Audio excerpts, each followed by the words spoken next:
Hello and welcome to my video about my Stellaris build, which is a overtuned, super tall Toxoid Megachurch Megacorp. I think I got that right. So basically, the features of this build is that we'll be using a Toxoid origin, and we'll be building for low empire size and high science and high unity, um, without sacrificing too much alloys or anything like that. So here I am picking the origin for, you want the overtuned origin, and then that gives you the option for some nice traits. The big trait that we're going to take advantage of early on is pre-planned growth. Pre-planned growth gives you plus 30% growth speed and minus 10% housing costs or housing size. But it gives you minus 30% to your leader's lifetime. So if you don't want your leaders dying too early, which I don't, then you're going to have to add something else, like enduring. So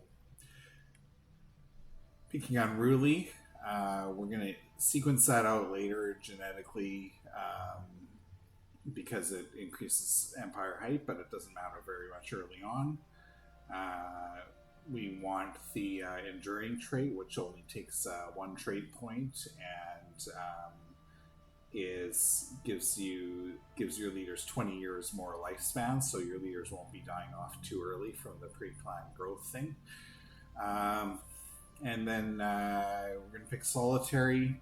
Again, solitary gives plus 10% housing usage, and the pre-planned growth give minus 20%, so that kind of balances each other out. And actually, when we use the Damn the Consequences edict, the pre-planned growth will have a higher rate of less housing usage. Okay. And then we're going to pick Thrifty. And this is important because we're going to be using the Damn the Consequences edict, and Thrifty gives you 25% trade bonus. Now with Damn the Consequences, you double your pop usage of food and consumer goods, which is tragic if you don't know how to do it. The first time I tried it, it was awful. And basically, when you pick down the consequences, you get this immediate huge boost to growth. Like you'll be getting plus 60% to your growth, but you won't be getting, you'll have shortages of food and consumer goods. So this build is all about the unity. This will be an Ascensionist build, and I'll show you what that means. If you don't know what that means, then you're definitely going to want to hang around and hang out and watch these videos, because Ascensionist is a very important part of this game. Got the Egalitarian for the extra little unity boost. Got Brand Loyalty, which will give me extra Edict, which is good for Damn the Consequences, and also gives me another plus 15% unity, so there's lots of unity. And we're going to pick the Mastercraft Inc. Civic here. And the reason for that, again, is there's going to be a lot of usage on consumer goods. So Mastercraft gives you more consumer goods. It gives you more benefits to building industrial districts. You get building slots if you build 3 industrial districts, and it gives you more trade. So basically, the idea with this build is that you initiate it right away, and then you hold it as long as you can until you can no longer possibly hold out and with the resources that you have. So, that might be 5 years. Ideally, that's about 25 to 30 years. And then you've got a really nice base for a tall empire. A home planet with more than 50 pops, and three planets total with between 10 and 25 for the other ones. So all this stuff, continental world.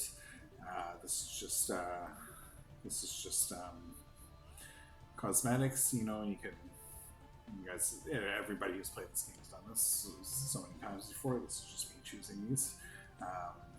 Like the diplomat. Knowledge, discovery, compassion, integrity, and hot tea. Yeah, like the diplomat voice. I think that's the one I chose. I chose the, yeah, okay. And then I like my mutagen splattered Toxoid flag. So this is what this flag looks like. I like this one. It reminds me of Ninja Turtles.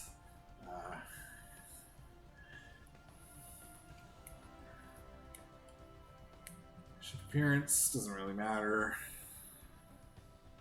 They're always female. And which color? Yeah, I kind of like the greenish yellow girls. So all right, and 3 heads. We got the 3-headed monster, which is, I guess, representative of my church's Holy Trinity, or maybe it's just this has been thought through 3 times over. Anyway, there you go. That's the build. That's how it shakes down, and I'm going to show you how it plays in the game. Now, this is a good time to say like or subscribe. I'm going to be picking, 2 guaranteed habitable worlds. The objective of this video is to solo a 10x endgame crisis. So we'll see how we do with that. 2 guaranteed habitable worlds. Like and subscribe. This video is a minute-by-minute playthrough of the first 5 years in the building of the build, because I think that first 5 years is really critical to see how it works. And then I've got 100 years worth of videos recorded.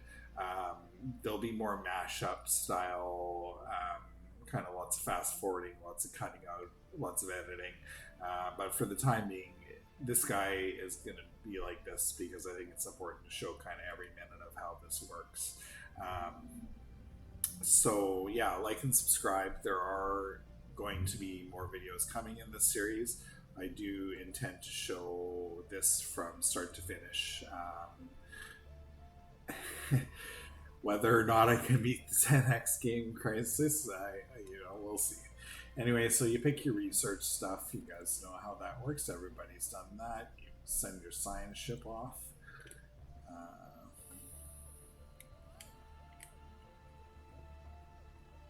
I'm going to run it. So the very first thing we're going to do is we're going to go into our edicts. We're going to wait until the 2nd month so that we have enough unity to do the edict. And there's damn the consequences. And damn the consequences is on. And what that does is that right away, the population growth on the planet is 7.2. This is just one planet, so it fills up really quickly every 15 months. And you actually get the things later on, like the other pop bonuses, to speed it up even more. But if you look, you can see that the food and consumer goods is low already because of the penalties. And that's why we have a good energy base, and that's why we chose the thrifty trade, so that we have even more energy to work with on this. So more on that in a second. We're going to use the market. I built a corporate culture suite, or the Autochthon Monument. Unity early on is extremely important, I find, in this game, and it will always be important to this build. So I'll clear the sprawling slums, and then that works. And now we're going to make the monthly trades so that we have detected an anomaly. So that we don't have the big negatives for food and consumer goods, and we're going to have to stay on top of these trades. That's the trick. Down the consequences. If you can balance your economy while you're running down the consequences, then you can get some major bonuses. But like I said, if you can get 3 planets and hold out 25 years, then you're doing pretty good. Now for traditions, if I was playing multiplayer, I would pick expansion and supremacy for my first 2 traditions. I'm not playing multiplayer. The game is on high System difficulty. survey concluded. Grand Admiral with some scaling, but I'm confident I can hold off my neighbors, friend or foe. So I'm going to pick Discovery, and then I'm going to pick Expansion, and I'm going to do the 2 trees at the same time.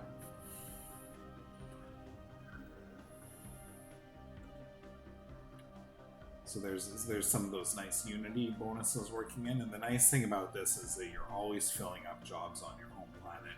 Not in a rush to build a second planet. I think at the end of this video I built a colony ship, but not in a rush to build a second planet, because Construction completed. Fairly tall with quite a few buildings before starting off on a second and third planet.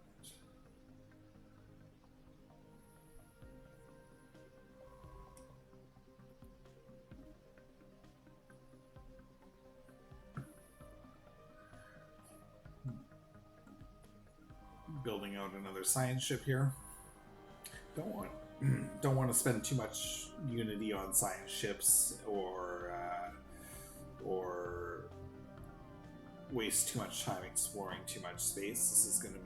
This empire, because it's going to be as tall as possible, isn't going to have a very big footprint, like as far as the number of systems it controls.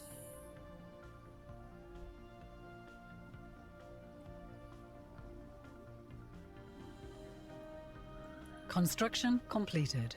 Just managing that food and consumer goods. Blocker cleared. I think I'm after an industrial district here. Now the industrial district will give me another building slot because it's my third one, and I've got the Mastercraft ink, and it'll also give me some much needed consumer goods and alloys. So we're gonna do that next.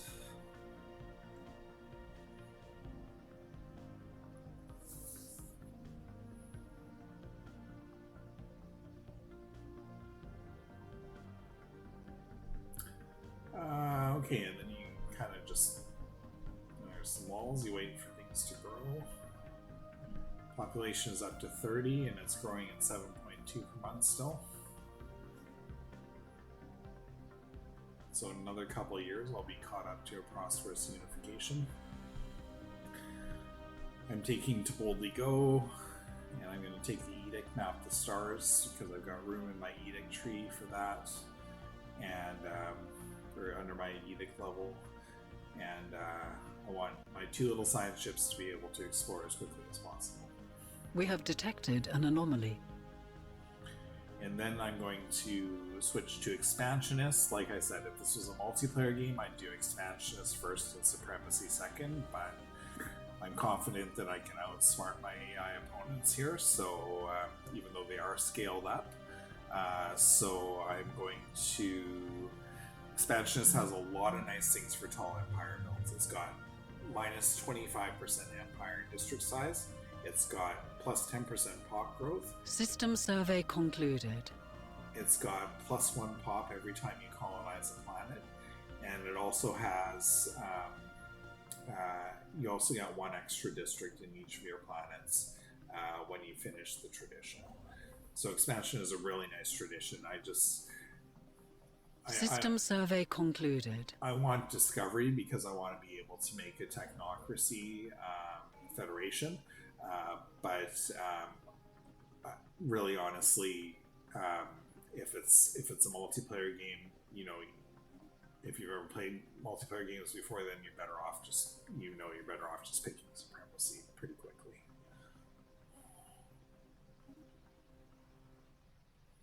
So here's my expansion tree.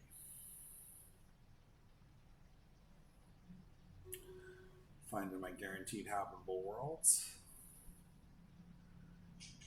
Now I'm starting to look for a candidate for a second world.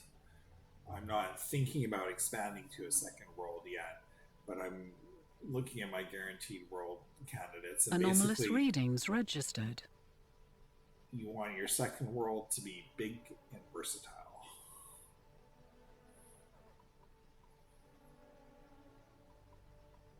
So I think that one's at 23. Construction completed. Which would be pretty good. Gotta stay on top of these trades with this food or this consumer goods, or you'll go under. And the whole time you're pushing research, so the demand on consumer goods is double.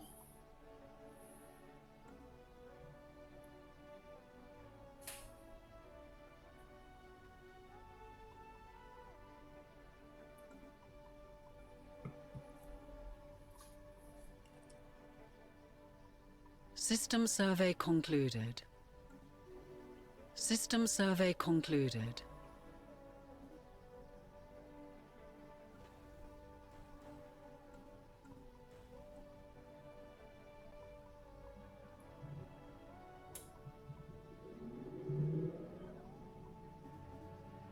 Looking at getting my alloys up.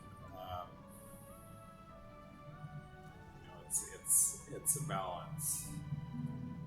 I think also you got to stay on top of food. So I think I put an agriculture district there.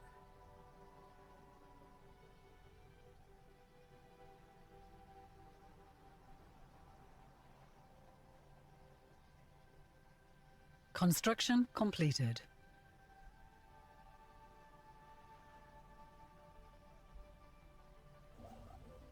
Glancing around, yeah, I think I decided on this planet as being my second planet.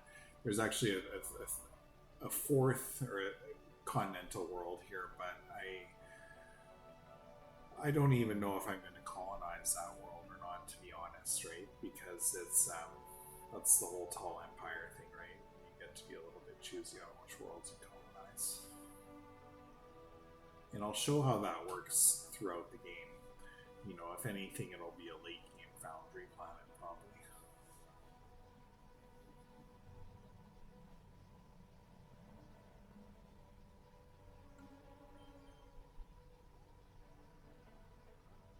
So now I've got my candidate for my second world. Thinking about putting together the resources for a colony ship. At the same time, you know, continue pushing to get as much science as I can out of that. Anomalous readings registered. Construction completed. Get as much science and put as well together that first world as quickly as possible, taking advantage of the growth rates before starting a second world.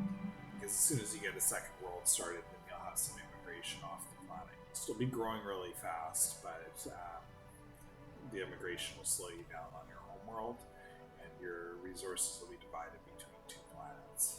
System survey concluded.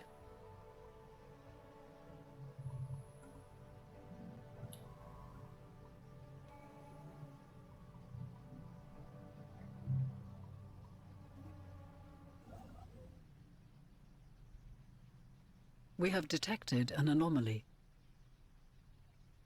So now again, you want to keep the Damn the Consequences Edict as long as possible. You also want to like and subscribe to the video, but you want to keep the Damn the Consequences Edict as long as possible. If you can get to year 25 or 30 with Damn the Consequences on, you'll be System survey really concluded. Because as soon as you take it off, there will be all that resource pressure off, and all of a sudden your planets will be thriving and tall, and they'll still have fairly good growth rates.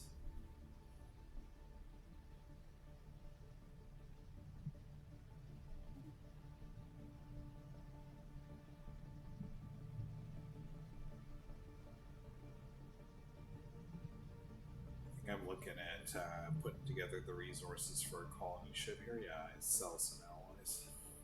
That's part of this build. Alloys is actually one thing that you'll have left over if you're doing it properly, because you're building so many industrial districts for the consumer goods. So you can sell some alloys and buy some other things if you really need them. But you know, obviously your alloys are your war chests. So. Construction completed. Still growing at 7.2. That's like a pop every 12, 13 months. Anomalous readings registered.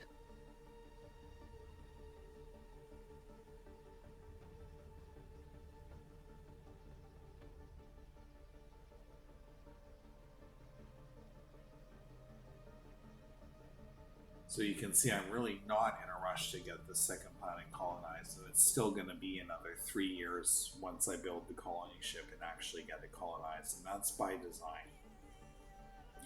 We want to get that home planet to be nice and tall, 3, 4, 5 research districts, other districts, mining districts, industrial System districts, survey concluded. before splitting Knowledge is the resources key between to the second universe. planet. Here's pop growth speed, always take that one.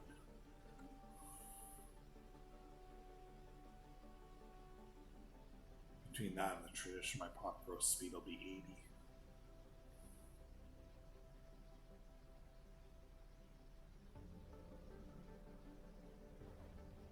Okay, so I got the colony ship on the go here.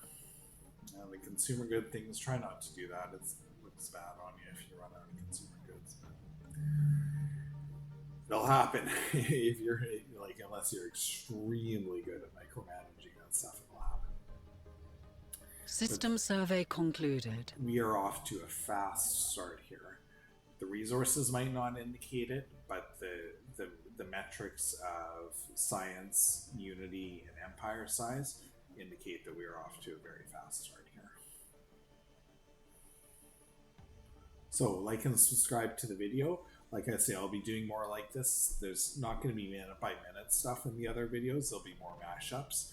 I've got 100 years worth of videos filmed, recorded. So yeah, like and subscribe to this one, and you'll see that other content pretty soon.